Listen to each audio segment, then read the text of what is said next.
right, guys, welcome back to another episode of the Workbench, your resource-rich weekly podcast and newsletter. I'm Brian, as always, your host and co-founder and CEO of Lead Truffle. Lead Truffle helps convert website visitors and missed calls into paying customers with 24/7 AI-powered texting. Really excited to be joined today by Jared Petrie. He runs Treehouse Productions, helping all types of businesses, including home services, with all of their multimedia needs, including video content production and more. Excited to dive into Jared's background, the businesses he runs, and then, any insights we can provide you here today. So with that, Jared, mind just kicking us off with a little background on you personally and the business that you run? Yeah. Treehouse is a service for all industries, but I have several home service related companies, and we're a solution for those who want to stay competitive in a digital age where maybe it's not their strength or their comprehension of how to make things work, but they see their competitors or they see what corporate America is doing, and they need to make sense of it.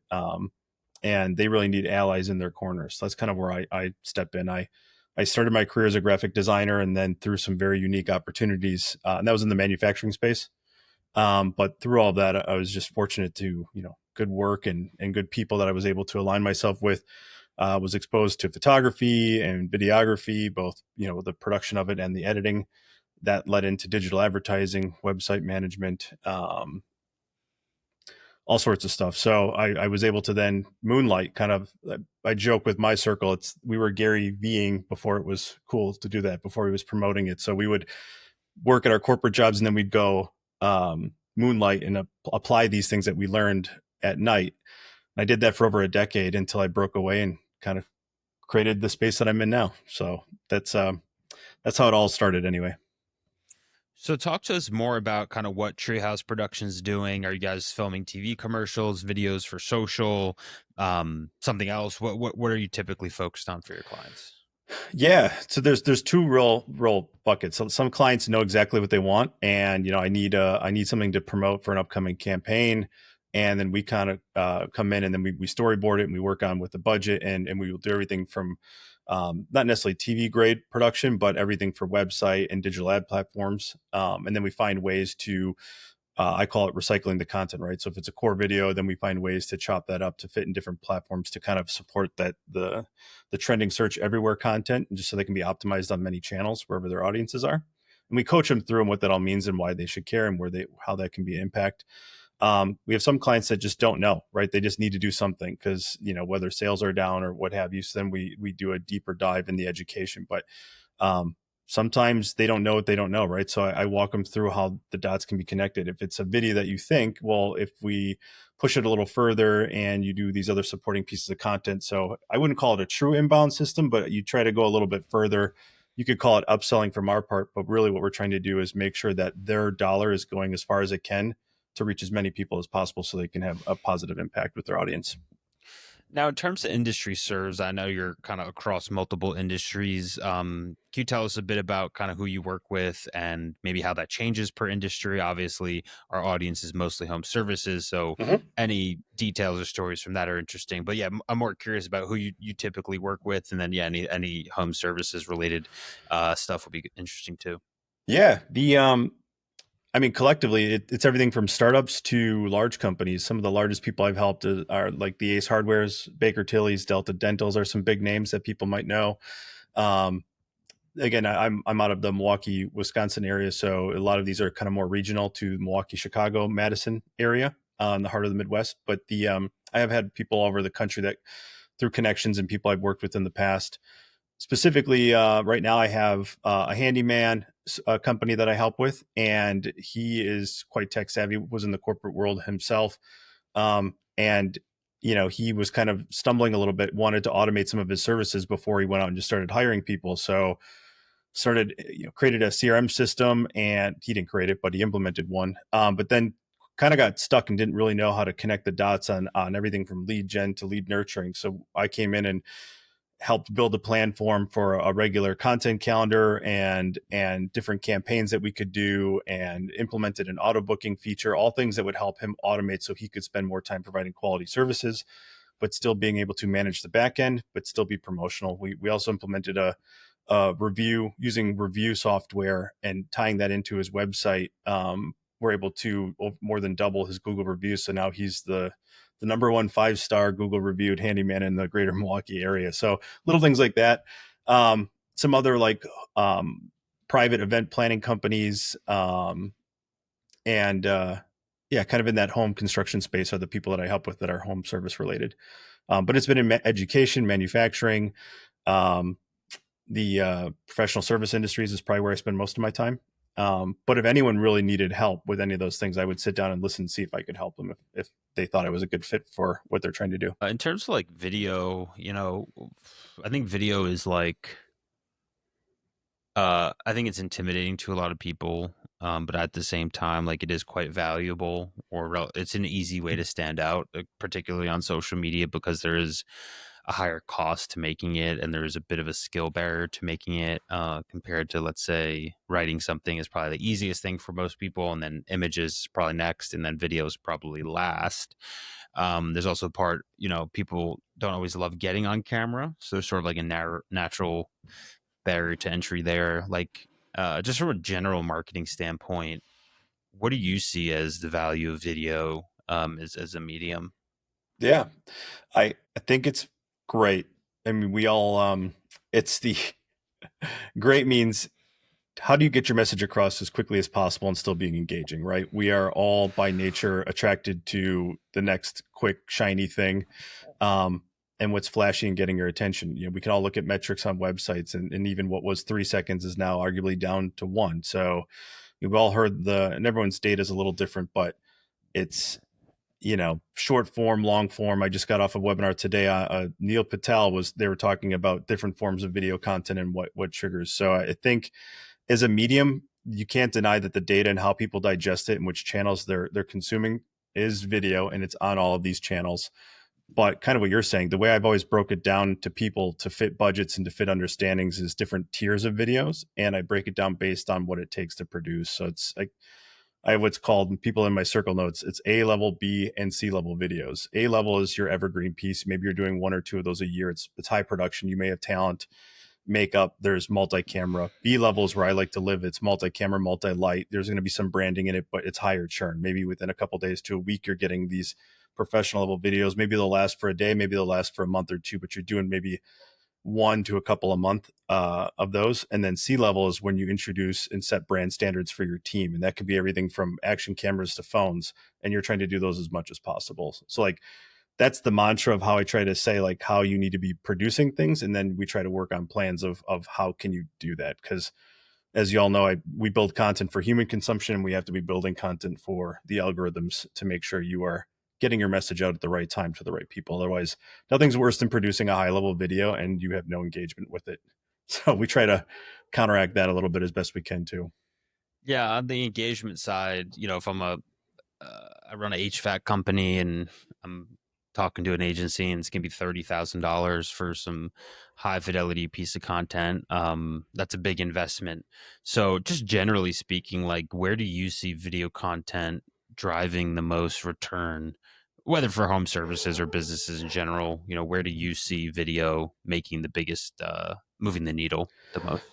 It's interesting. I'll use the handyman gentleman, Elmbrook handyman out of kind of the Brookfield area, which is just west of Milwaukee. He was trying to shy away from he's not afraid to capture his own content in that C level kind of class that I was talking about, but he was trying to polish everything up. And I've been coaching him. I'm like, there's a time and place to promote a service or a feature where it's high branded, but on your things that are going to people are going to resonate the most, and what we've seen in his data is like, hey, it's not the sexiest thing to look at a floor that maybe was rotten and needs to be swapped out, but people need to know you're building trust and validity through visual graphics, whether that's video or photos. But video is easier because you can just tell a more holistic story, I think, and kind of handhold people on what you want them to see and where you want them to go.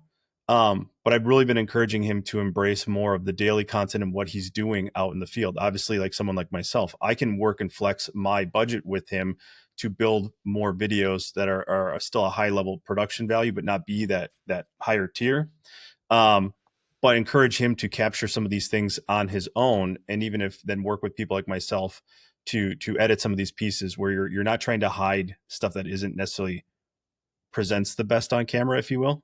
Like when you're doing handyman stuff, it's not always, you might be replacing a toilet. Well, you know what? People who are actually searching for that service, like Google's Eat algorithm, they need reputable people that can do that work right. So, like, I encouraging folks like him to not shy away from showing off that content. That is indeed what people are looking for, and they need to know that you know how to do it better than the next.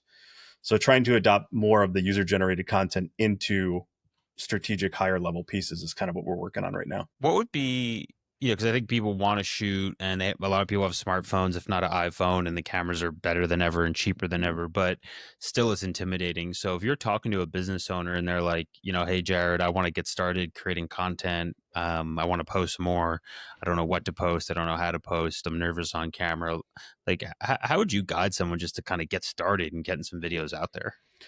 Yeah, the I usually, again, if we're at that point in the conversation, I welcome them to do a sit down and I kind of show them some of the tools I'm using. The nice thing about even what I'm doing, being a smaller creative production house myself, is I file it all under the term growth hacking, but it's really not. Like, in addition to cameras being the best they've ever been, well, there's a lot of small business tools for scheduling content and building content, everything from Canva to Content Studio, and I could go on all day with some of these tools. And it's for everyone's budget and preference, but you know, I take them down a little trip and I show them kind of underneath the hood of my car, right? Like, what am I using and what have I done for other people? And yeah, that can be overwhelming to some, but I encourage them and I reassure them this is not necessarily something you need to memorize. It's just showing you that this is doable.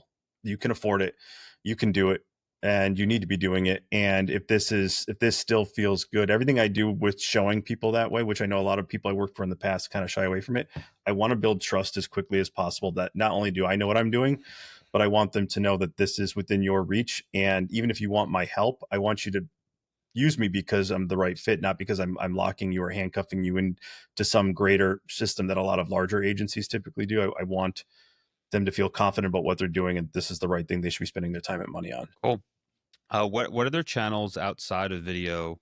Because I mean, there's so much, yeah, for home services in our audience. Just like there's Google SEO, there's Google LSA, there's cold calling, I mean, there's just cold emailing, flyers, sponsorships. You've worked with a good amount of clients, big and small.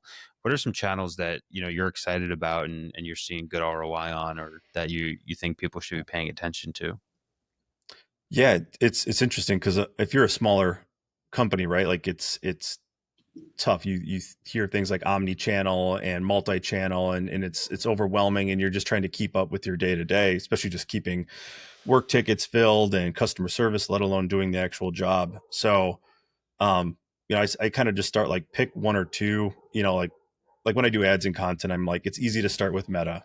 Like, they're sweet, right? Because, like, you can kind of channel and use all their stuff and plan consistently. But working outside of that, again, are you helping businesses? Are you staying to consumers? So you kind of work through it that way.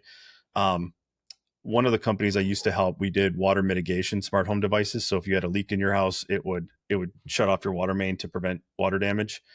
And we were working with trying to get that product into Home Depot. And one of the things they shared with us that I found interesting, that I adopt and try to coach people to, is when they get to a certain point, especially with home applications and home services, is the reality is, usually the female half of a household makes a lot of decision and buying purchases, and we know that in marketing.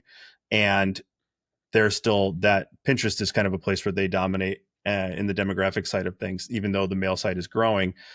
But what makes that different than even like Instagram, it's easier to have links and link back to a website, kind of creating that traffic funnel.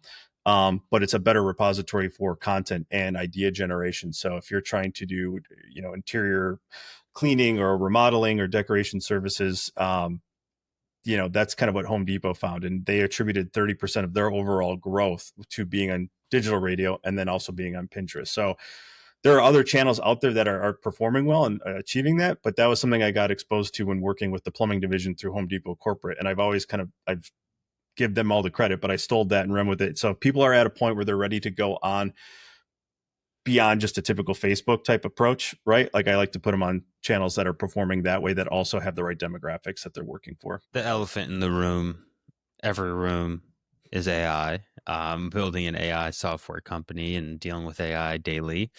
And I had another podcast earlier where I was the guest and we talked about AI basically the whole time. And it's a big tool. Someone invented a hammer, and imagine a hammer never invented and someone pulled up with a hammer. It would be pretty big news. So yeah, AI is big. I use it daily. I have as I said, a company based using AI. So I think from a video perspective, there's been a lot of cool things. HeyGen is one of them. I know Sora by OpenAI.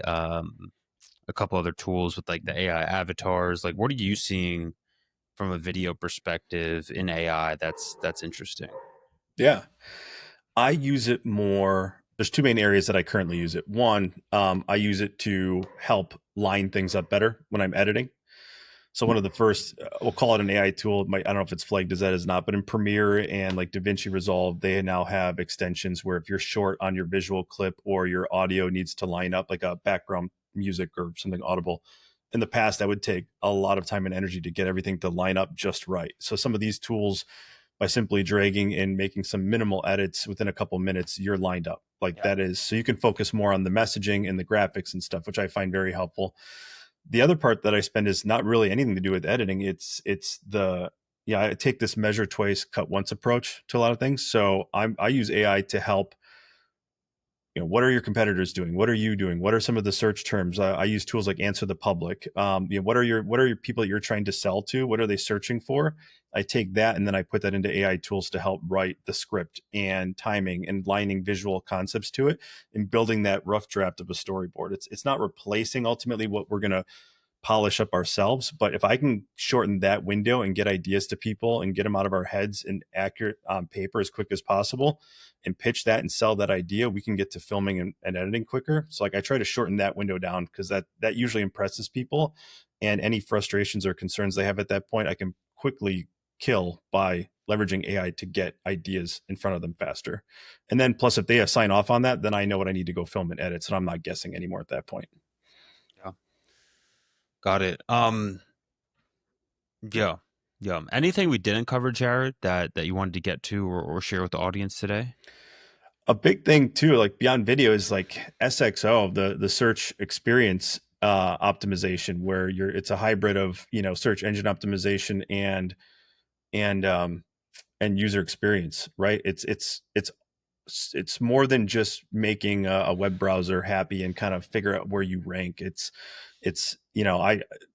I've seen a lot of data and a lot of other people that are smarter than me kind of talk about this, starting to talk about it, where it's less valuable collectively now. And there's rules to all this where, you know, so what, you sent a million people to your website, but your sales didn't increase. So what can we do to retool their experience? So they landed on your page, but they all buy you about 90% bounce rate. What can we do to create a better experience, whether that's through actual UI or if that's through our content effort, to make sure that even if a fraction of those people made it to the website, that they actually stick around and stay longer. So I'm putting a lot of time and energy into my strategy and what I offer to people. And then when I actually work with my clients, what does that mean and how valuable is that to them? And you don't have to explain that to people too hard. Like that's what they want. Everyone's had a bad experience when they've landed on something or been spammed. So I don't really know what the final answer is. It definitely is a lot of creative strategy, but I'm seeing a lot of movement. I put out a couple pieces of my own content on this, and they've been well received with a lot of people kind of echoing that that's kind of where things are headed. So it's in an age when it's very easy, as we mentioned earlier, everyone's got a great camera now. Everyone can produce content. There's no shortage of channels to put stuff out on.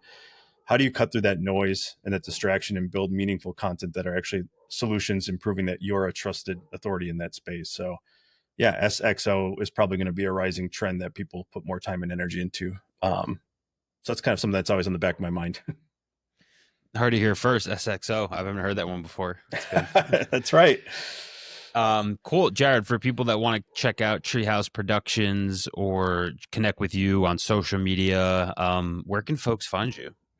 Yeah. My website is tree.house, TRIE.HOUSE. We're on LinkedIn, Facebook, and Instagram. And yeah, we'd love to hear from you.